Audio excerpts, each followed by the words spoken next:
হস্তক্ষেপ ও চাঁদাবাজি ব্যবসা করার যে খরচ, মানে ব্যবসাকে যা ক্ষতি করছে তার বিনিয়োগ মানে আর বলার দরকার পড়ছে না। এই কারণে সামনের দিনে আমরা একটি আইন আনছি যাতে এই আমাদের সরকার আইন অনুযায়ী ব্যবসাকে সিন্ডিকেট চার্জ এবং অন্যান্য বেআইনি অর্থ আদায় করার থেকে রক্ষা করার আইন আনব।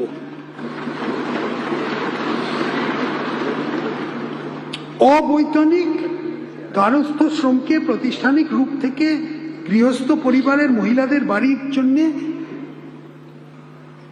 রান্নাঘরকে ক্লাউড কিচেনে রূপান্তর করার উৎসাহ দিলে অর্থনৈতিকভাবে উল্লেখযোগ্য চাঙ্গা হতে পারে।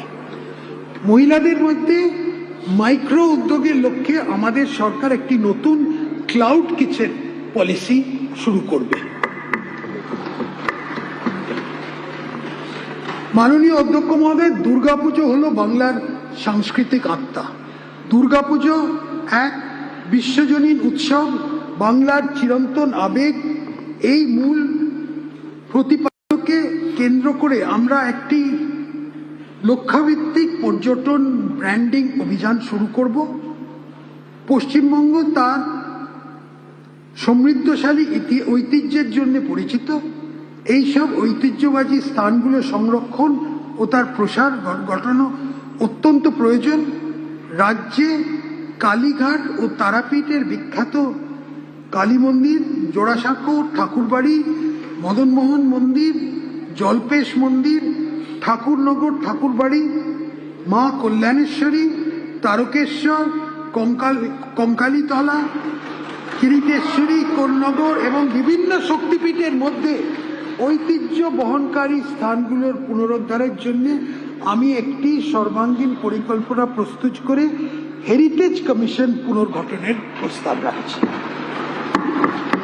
একটি বেঙ্গল শক্তিপীঠ সার্কিট গড়ে তোলার উদ্যোগ নেওয়া হবে। একটা প্রধান জেলা শহরকে কেন্দ্র করে একাধিক মন্দিরকে সংযুক্ত করে উপযুক্ত পর্যটন কর্মসূচি তৈরি হবে, যা ভ্রামরী দেবী, নন্দিকেশ্বরী, তারাপীঠ, বক্রেশ্বর, ফুল্লরা এবং কঙ্কালতলা মন্দিরকে অন্তর্ভুক্ত করবে। শ্রী শ্রী চৈতন্য মহাপ্রভু সামাজিক ধর্মীয় চিন্তাভাবনার প্রতি শ্রদ্ধাঞ্জলি হিসেবে চৈতন্য মহাপ্রভু তীর্থযাত্রা সার্কিট আমাদের গড়ে তোলার উদ্যোগ নেওয়া হবে।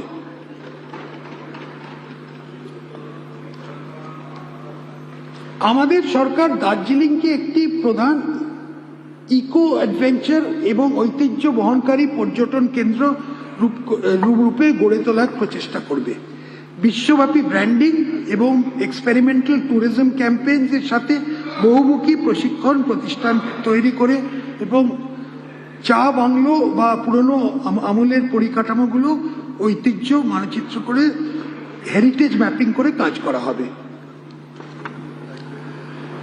ঝাড়গ্রাম জেলায় জঙ্গলমহল চিড়িয়াখানায় 146 পাতায় ঝাড়গ্রাম জেলার জঙ্গলমহল চিড়িয়াখানায় 160 একর জমির ওপর একটি নতুন টাইগার সাফারি তৈরি হবে।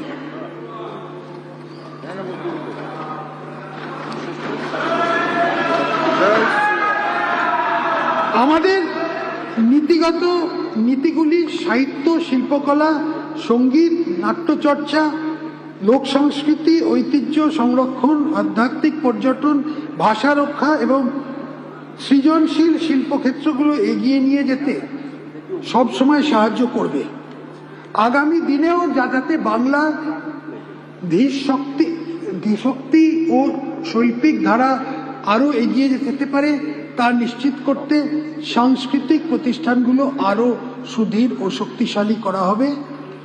বন্দে মাতরমের 150 বছর পূর্তিকে স্মরণীয় করে রাখতে একটা আধুনিক মিউজিয়াম কাম কালচারাল সেন্টার স্থাপন করা হবে। একটা টেগোর কালচারাল সেন্টার স্থাপন করা হবে। তাঁত ও হস্তশিল্প সমৃদ্ধ ও বহু পুরনো ঐতিহ্যের জন্য পশ্চিমবঙ্গ সুপরিচিত, যার সুনির্দিষ্ট শিল্পগুলি এ রাজ্যের বিভিন্ন আঞ্চলিক ক্ষেত্র ও জনসম্প্রদায়ের জন্য সঙ্গে আমাদের ভাব জড়িয়ে আছে। ভারত সরকারের একটি জেলা একটি পণ্য, ওয়ান ডিস্ট্রিক্ট ওয়ান প্রোডাক্ট কর্মসূচির আওতায় রাজ্যের বিভিন্ন জেলার নিজস্ব ঐতিহ্য, কৃষিজাত পণ্য, খাবার প্রক্রিয়াকরণ, তাঁত ও হস্তশিল্পের প্রসারের লক্ষ্যে 23টি জেলার প্রত্যেকটি দিকে পণ্যগুলি বেছে নেওয়া হয়েছে। 1.5 একরের বেশি জায়গার উপর PM একতা মল অধীনে এই 23টি জেলার একটা জেলা একটা পণ্য প্রসারের জন্য বাণিজ্যিক স্টল তৈরি করা হবে। এর জন্য 150 কোটি টাকা বরাদ্দের প্রস্তাব আছে।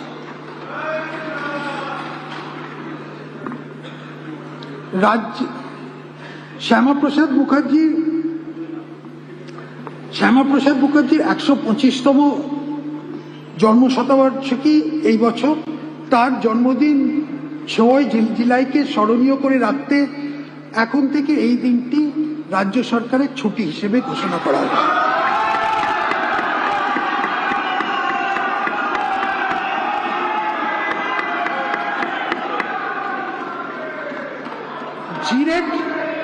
জিরাটে একটি 125 ফুট উঁচু মূর্তি নির্মাণ করা হবে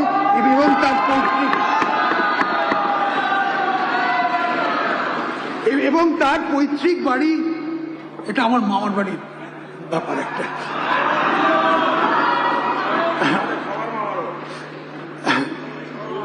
পৈতৃক বাড়ি সংস্কার করে পুরনো মহিমায় ফিরিয়ে আনা হবে। এছাড়াও ওনার স্মৃতির উদ্দেশ্যে একটা করে পার্ক, গ্রন্থাগার এবং স্মারক তৈরি করা হবে। এই জন্য 200 কোটি টাকা আমরা বরাদ্দ করছি। রাজবংশী ভাষা, রাজবংশী একাডেমি ও রাজবংশী লোকশিল্পদের উন্নয়নের জন্য 50 কোটি টাকা আমরা বরাদ্দ করছি। এইভাবে কুড়মালি ভাষা, কুর্মী একাডেমি ও কুর্মী লোকশিল্পদের উন্নয়নের জন্য আরো 50 কোটি টাকা বরাদ্দ করা হবে। রাজ্যের বৃত্তিকর আইনের কাঠামো বা যা চালু, এটা আমি এখন আসছি কর সংক্রান্ত প্রস্তাবে, রেভিনিউ প্রপোজাল। রাজ্যের বৃত্তিকর আইনের কাঠামো যা চালু করা হবার সময় থেকে পর্যন্ত আজ মোটামুটি অপরিবর্তিত আছে। এটা হচ্ছে প্রফেশনাল ট্যাক্সের কথা বলছি আমি।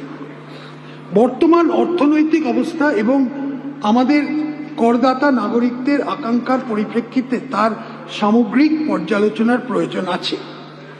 বৃত্তিকর কাঠামো সরলীকরণ করার জন্য এই ভিত্তিতে আমরা মাসিক স্ল্যাবটা 10,000 থেকে বাড়িয়ে 20,000 করে দিয়েছি।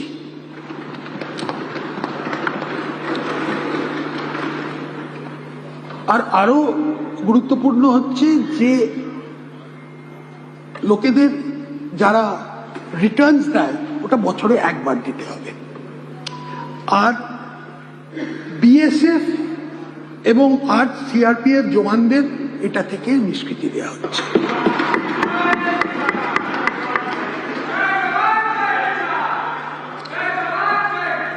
আমাদের সরকারের ইজ অফ ডুইং বিজনেস, আস্থাভিত্তিক শাসন ব্যবস্থা এবং নিয়ন্ত্রক ব্যবস্থার সরলীকরণের জন্য প্রতি দায়বদ্ধতা আরো এগিয়ে নেবার জন্য আমি বৃত্তিকর আইনে শাস্তি হিসেবে কারাবাসের বিধি রদ করে শুধুমাত্র আর্থিক জরিমানার মাধ্যমে কর ফাঁকি রোধ এবং আর্থিক শৃঙ্খলা বজায় রয়েছে, মানে ডিক্রিমিনালাইজ করে দেওয়া হলো। West Bengal excise procedure for grant functioning of license and payment fees for industrial use rules এর অধীনে ইন্ডাস্ট্রিয়াল স্পিরিট থেকে পোটেনাইজড মেডিসিন তৈরি করতে হোমিওপ্যাথিক ওষুধ প্রস্তুতকারীরা নির্ধারিত ফি দিয়ে এক্সাইজ ডাইরেক্ট থেকে লাইসেন্স নিতে হয়। আমাদের মনে হয়েছে যে এই শিল্পে বহু বছর ধরে রাজ্যে অনেক চাকরির সুযোগ এবং অর্থনৈতিক কার্যকলাপ সৃষ্টি করেছে এবং তাদের ওপর লাইসেন্স নেওয়ার এই নিয়মতান্ত্রিক বোঝা এড়ানো সম্ভব। আমি লাইসেন্স প্রথা তুলে তাই এই রুলে প্রয়োজনীয় সংশোধনী আনার ব্যবস্থা করছি। আরেকটাও বলছি যে এখন থেকে কোনো শিক্ষা প্রতিষ্ঠান, হাসপাতাল ও ধর্মীয় স্থানে 1 কিলোমিটারের মধ্যে কোনো মদের দোকানের লাইসেন্স দেওয়া হবে না।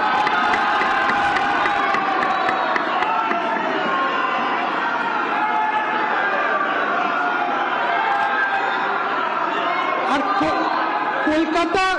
কলকাতা পৌরসভা ক্ষেত্রে এই লাইসেন্স দেওয়ার ক্ষেত্রের ন্যূনতম দূরত্ব হবে 500 মিটার।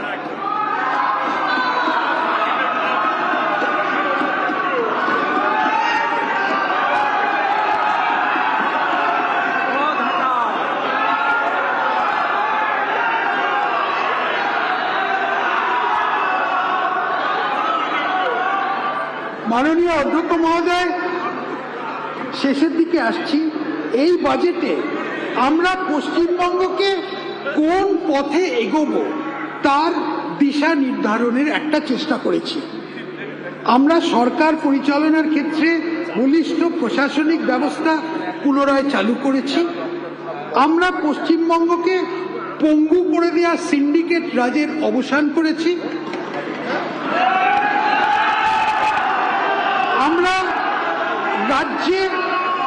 আমরা রাজ্যে কল্যাণমূলক ব্যবস্থার কাঠামোকে সরলীকরণ করেছি এবং একই সাথে অর্থনৈতিক বিপর্যয় এড়াতে পেরেছি। আমরা স্টেট পলিসির দিক পরিবর্তন করেছি এবং শিল্প উদ্যোগ বৃদ্ধি, উদ্ভাবন, প্রযুক্তি ও ব্যবসা বাণিজ্যকে আমরা পুরো সমর্থন দিয়েছি। আমরা একটা বিজনেস ফ্রেন্ডলি একটা পরিবেশ তৈরি করেছি। আমরা কেন্দ্রের সঙ্গে নিষ্প্রয়োজনীয় বিরোধের সমাপ্তি ঘটিয়ে ডাবল ইঞ্জিন সরকারের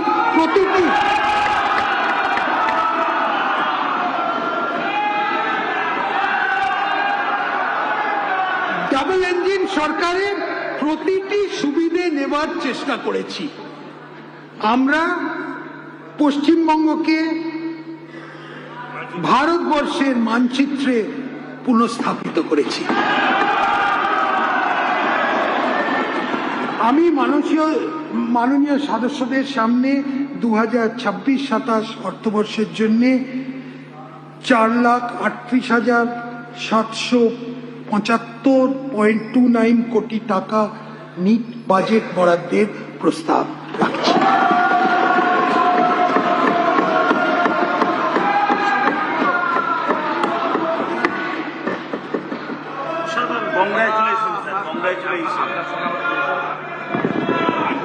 অনেক অনেক ধন্যবাদ মাননীয় মন্ত্রী শ্রী স্বপন দাশগুপ্তকে।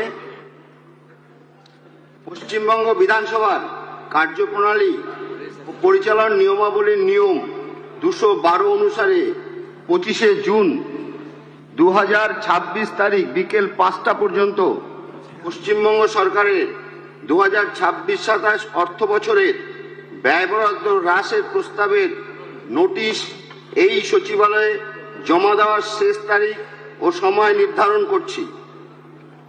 ব্যয় বরাদ্দ হ্রাসের প্রস্তাবের মুদ্রিত ফর্ম এই সচিবালয় থেকে পাওয়া যাবে।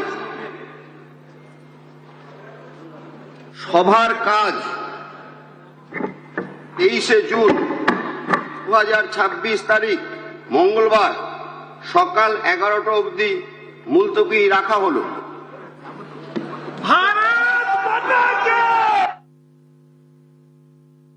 কর্মচারীদের জন্য বড় ঘোষণা, ডিএ বাড়ল 20%। সম্ভবত এক ধাক্কায় এতটা ডিএ বাড়া এ রাজ্যে এই প্রথম। রাজ্য বাজেটে বড় ঘোষণা করল বিজেপি সরকার। ডিএ বাড়ল 20%, 38% হলো রাজ্য সরকারি কর্মচারীদের ডিএ এবং 22% ফারাক থাকলো কেন্দ্রীয় সরকারের সঙ্গে। ডিএ বাড়ল 20%। কি বললেন অর্থমন্ত্রী স্বপন দাশগুপ্ত, দেখুন। রাজ্য সরকারি কর্মচারী, আধা সরকারি কর্মচারী, শিক্ষক ও অশিক্ষক কর্মীবৃন্দ সরকারের কাছে কাজ ও নীতি রূপায়ণে গুরুত্বপূর্ণ ভূমিকা পালন করেছে। এদের এই অবদানকে স্বীকৃতি দিতে আমরা ঘোষণা করছি যে বর্তমানে 18% মহার্ঘ ভাতা দিয়ে ওপর অতিরিক্ত 20% মহার্ঘ দিয়ে দেওয়া